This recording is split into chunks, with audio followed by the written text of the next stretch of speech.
après mes études, même avant mes études, j'ai toujours voulu parcourir le monde. J'ai commencé avant cette aventure. Je me suis toujours dit, après mes 5 ans chez Mobivia en Chine, que je ne rentrerais pas en avion. Ça faisait 3 ans que je travaillais dans la mobilité pour Mobivia et du coup l'idée est venue toute naturellement. J'avais les partenaires industriels, j'avais le soutien de mes hiérarchies. J'en ai discuté en premier lieu avec Nacho Fornes, qui est responsable de l'entité NGTS, dans le groupe Mobivia. Très vite, le groupe Mobivia a accroché sur ce projet et j'ai eu un soutien des différentes business units du groupe, Altermove, Noroto International. Un voyage comme ça se finit pas forcément du jour au lendemain. J'avais beaucoup d'émotions à revoir mon vélo que j'avais pas vu depuis un mois. Pouvoir faire cette conférence, ça a été vraiment aussi un super moment pour moi.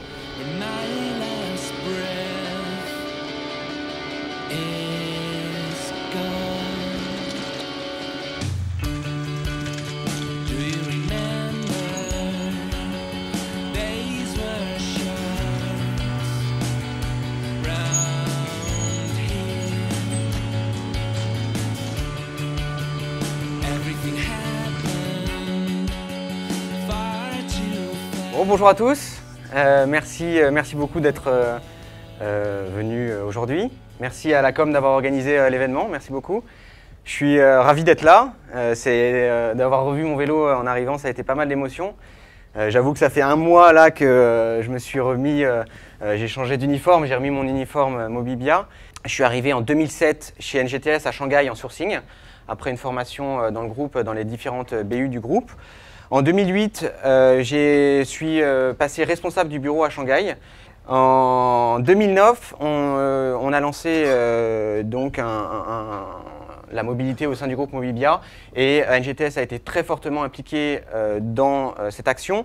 Et du coup, j'ai eu la chance de travailler sur ce projet et d'être responsable au niveau du sourcing des produits liés à la mobilité, donc vélo à assistance électrique, vélo pliant, scooter et les équipements comme le casque ou les équipements textiles. Aventure électrique, c'est pas ma première aventure. En 2001, après 7 ans de scoutisme, j'ai fait un projet humanitaire au Mali. On a repeint une école, on a replanté des arbres. En 2005, j'ai fait le tour des Annapurna au Népal. Puis j'ai rejoint Lhasa au Tibet de Katmandou en 4x4. En 2005, le tour du Mont Blanc par l'Italie, la Suisse et la France. Et en 2006, la transatlantique de l'Espagne à l'Amérique centrale en bateau à voile. Alors, aventure électrique, donc c'est Shanghai à Lille, en vélo à assistance électrique solaire, sur les traces des caravanes de la route de la soie.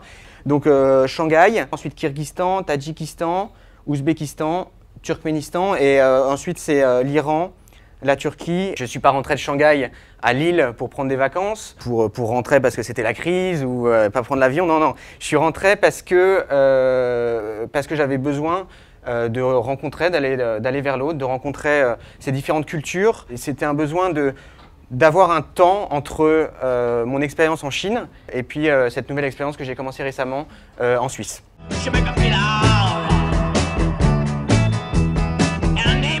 What's Up est une marque à développer l'enseigne Altermove qui fait partie du groupe Mobivia et du coup c'est un projet qu'on a développé ensemble avec cette enseigne. On a tout retravaillé pour faire un vélo capable de faire ces 13 000 km et de gravir toutes ces montagnes, de traverser ces déserts et puis de se recharger grâce aux panneaux solaires. Le design et les composants, j'ai aussi travaillé avec plusieurs usines partenaires. C'est des usines avec qui on travaille déjà depuis 3 ans pour le développement de la gamme de vélos à assistance électrique qui est vendue chez Noroto actuellement. C'était en même temps un moyen de tester ces usines pour pouvoir par la suite, pourquoi pas, sortir des nouvelles gammes, des nouveaux produits aussi pour les enseignes partenaires du groupe. Pour vous présenter un peu l'aventure, je vais vous présenter, j'ai découpé l'aventure par étapes. La Chine, c'est pratiquement la moitié du voyage en termes de kilomètres. 2 mois de voyage et beaucoup de kilomètres par jour. Et donc je suis parti de Shanghai, qui est le plus gros port mondial, qui est passé devant Singapour, le plus gros port mondial. Et j'avais pas du tout réfléchi que les routes, il y allait avoir que des camions. Avec beaucoup de klaxons, parce que les Chinois, ce qu'ils adorent, en fait, c'est ils klaxonnent pas parce qu'on est au milieu de la route, ils klaxonnent juste parce qu'ils disent qu'ils sont là. Donc voilà, c'est chaque camion. Donc j'ai très vite mis mes petits écouteurs. Et voilà, ça a été les débuts. J'ai eu quelques petits problèmes sur le WhatsApp au début, mais ça a été très vite réglé.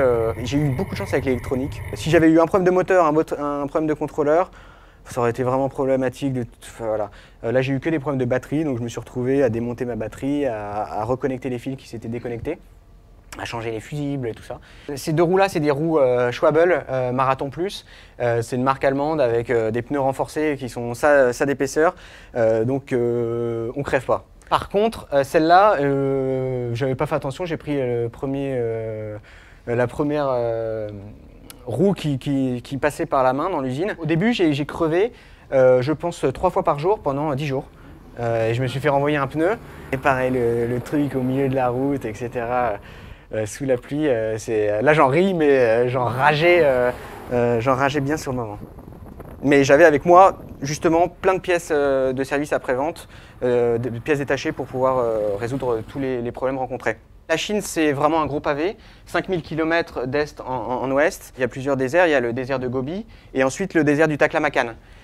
Donc dans le Xinjiang, qui est la partie musulmane de la Chine, avec les Ouïghours. Vous avez les Han qui représentent 98% des Chinois, et puis les Ouïghours qui ont pratiquement 1/5 du territoire, mais qui représentent 2% et qui n'ont pas la vie facile. C'est un désert aride, mais de terre. Avec je dirais des villages tous les 150 km, donc c'était des très longues étapes.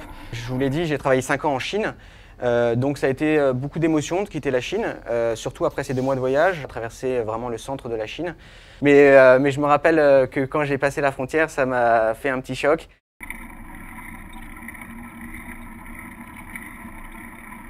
J'ai l'habitude d'appeler ces pays les stans parce que c'est voilà, Kirghizistan, Tadjikistan, Ouzbékistan, Turkménistan.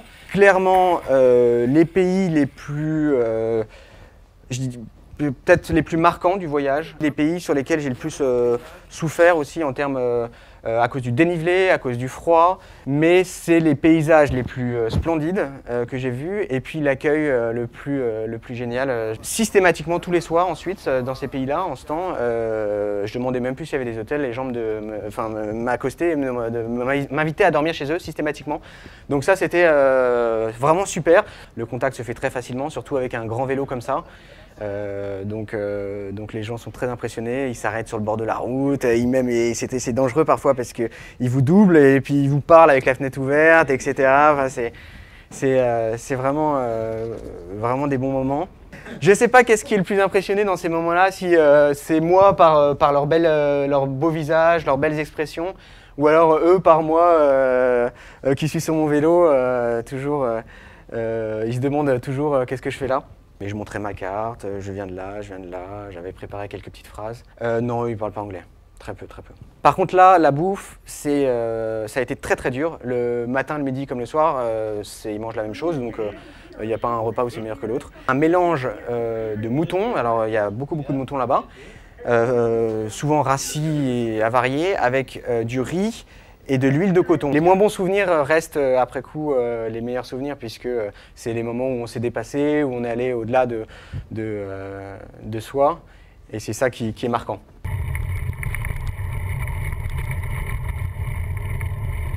C'est surtout un pays, l'Iran, qui est totalement différent que ce qu'on imagine, surtout ce qu'on voit dans les médias aujourd'hui.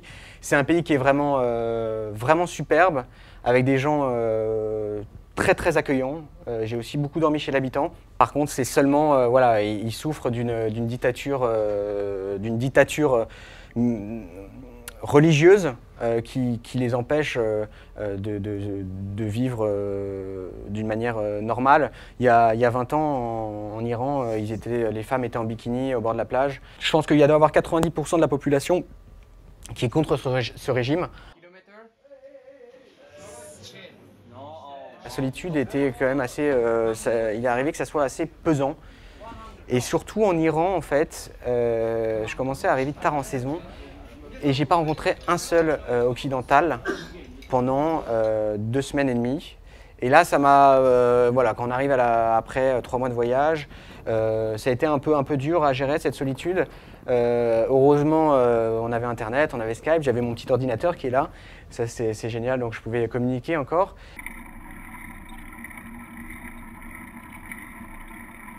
La Turquie, ça a été un peu, je dirais pas un soulagement, mais c'est l'Europe, la Turquie, surtout au niveau nourriture. Là, avant, j'avais vraiment souffert de la nourriture.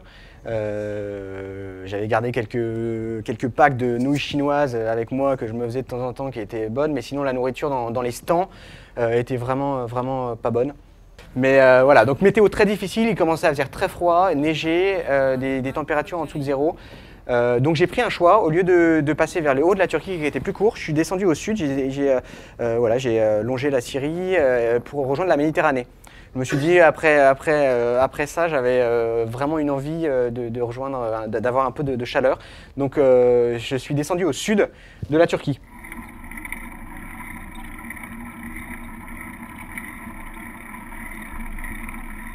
L'arrivée chez Altermove, ça a été aussi un moment très fort, très familial, avec plein d'enfants, beaucoup de questions, des réponses. Un moment de partage aussi très sympa qui m'a beaucoup marqué.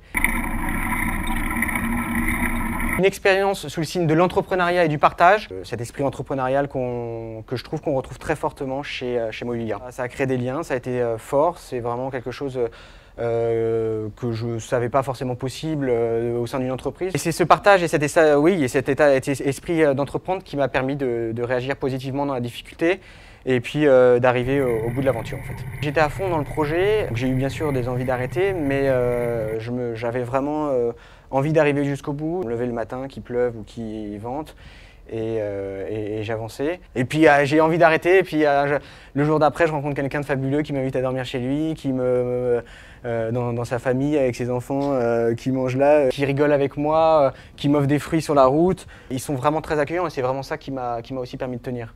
Pas une seule fois, je me suis senti en insécurité. Chaque fois que j'allais passer une frontière, oh mais passe pas la frontière, c'est terrible. Les Kirghizes c'est des voleurs, les Chinois me disaient les Kirghizes c'est des voleurs, les Kirghizes me disaient les Tadjiks c'est des voleurs. Toujours pareil, c'est la confiance en l'autre aussi qui est vecteur de réussite. Parce que quand on arrive avec un sourire, on reçoit un sourire et on reçoit pas une baigne. Bon bah merci beaucoup à tous. Bon courage à tous.